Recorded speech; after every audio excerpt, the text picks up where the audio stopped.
I think the sketchbook was a form of therapy she had. She could not have a therapist in a refugee camp, so that was her therapist, the sketchbook.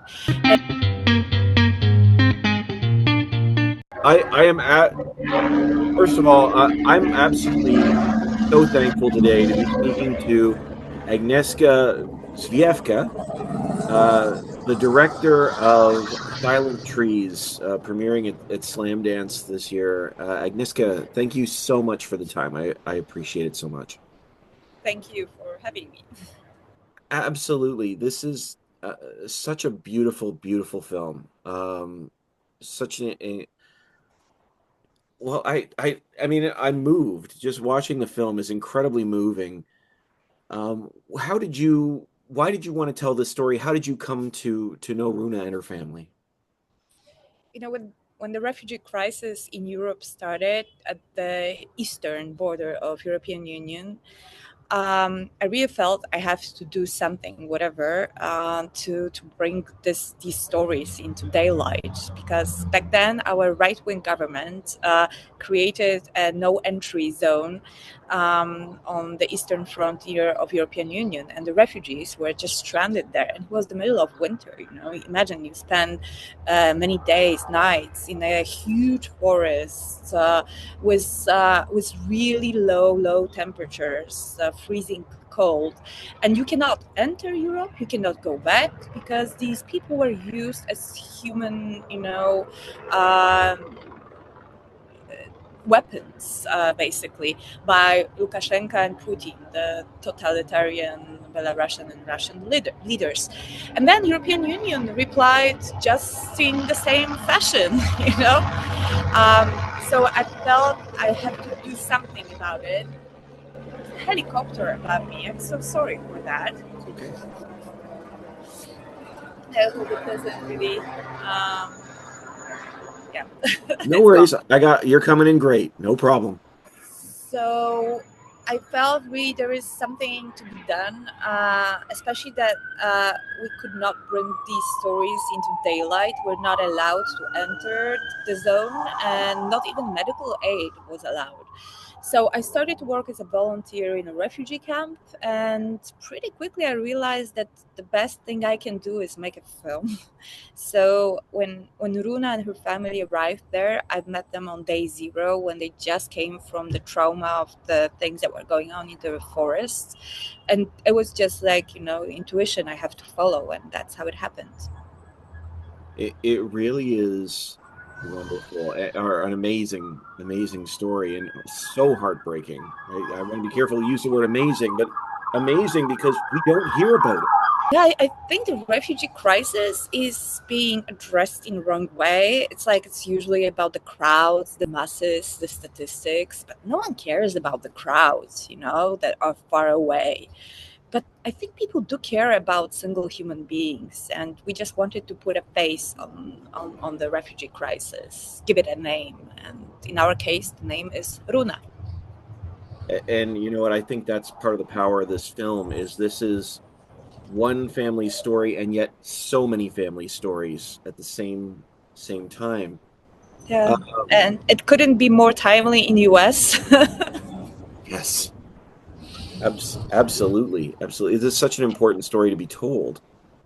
Um, I would love to talk too because one of the things this film is interesting. It's an interesting juxtaposition because it's very quiet as we see what Runa and her family are dealing with, and then you've got Runa's drawings, this animation, which really adds something unique to the film. And why was that important for you to tell the story that way?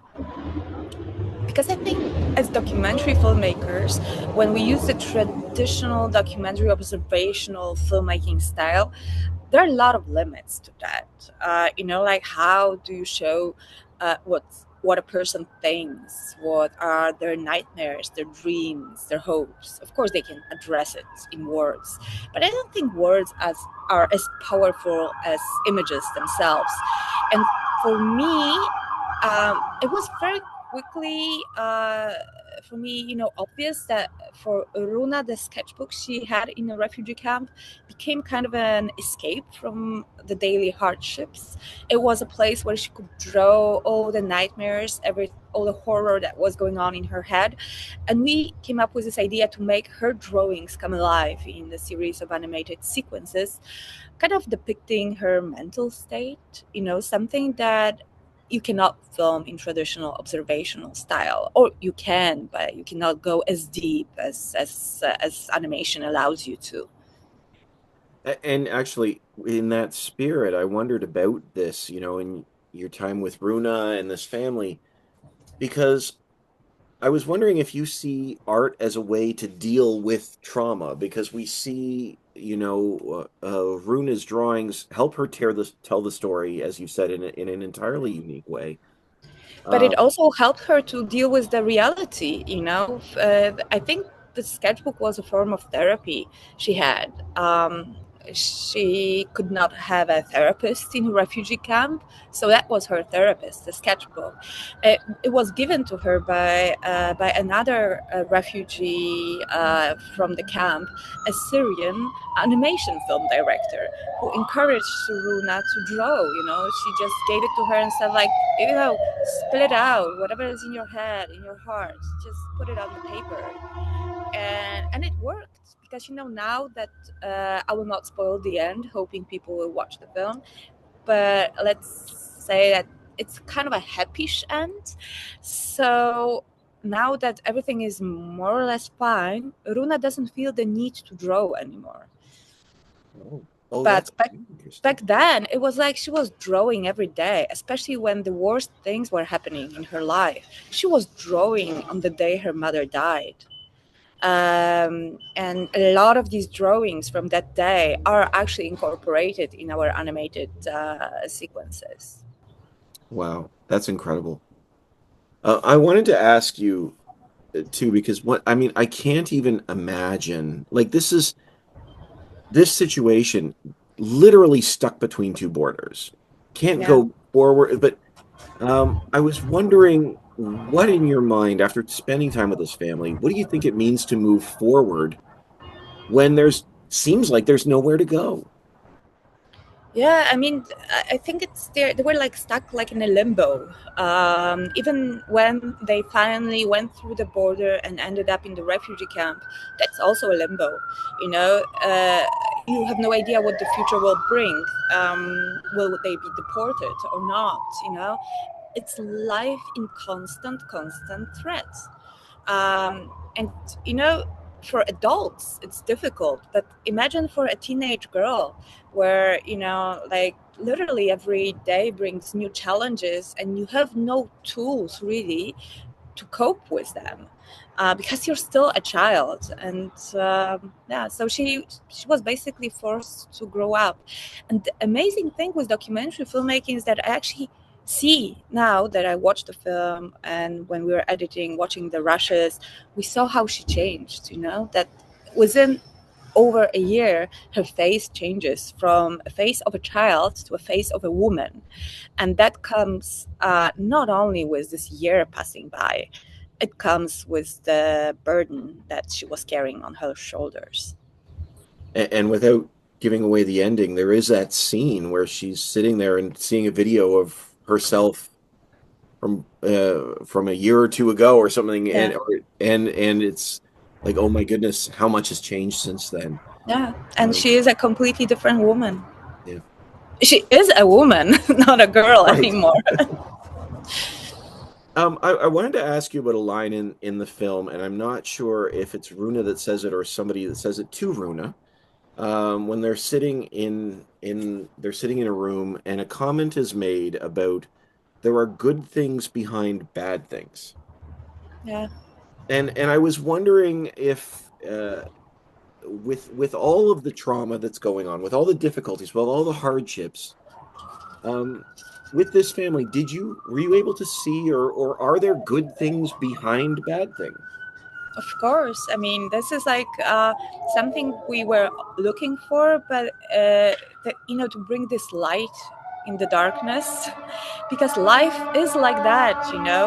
Uh, it's not always fully dark and full of problems. You know, after the most tragic moments, there are days where you laugh, and when the sun goes up and the life continues.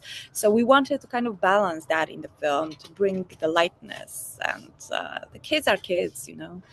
They were playing a few days after the mother died, um, because that's life. It goes on.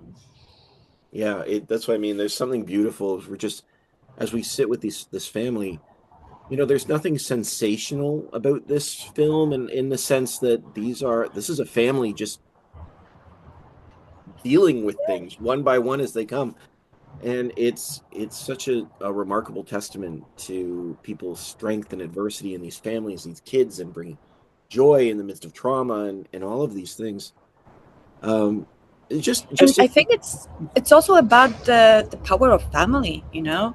If they were not a family, if they did not have each other, they wouldn't have survived in this completely strange environment and traumatic experiences. absolutely. Honestly, it is such a beautiful piece, Silent Trees. Thank you. Now at Slam Dance. Just as we start to wrap up, Agnieszka, what do you hope people take away from Silent Trees? I hope they see a human in a refugee and that they do not follow stereotypes. There is this stereotype in Europe of these, you know, male, aggressive refugees storming the borders of Europe. Well, Runa is far from that. She's not male, she's not aggressive, she's just a normal girl who loves Billie Eilish. And I hope that's what people see, that behind these stories there are real humans. Absolutely. Well, I appreciate that so much, honestly. Thank you so much for the time. Congratulations on the film and the festival. Thank you. I wish you the Thank you. best. Have a great day. Thank you.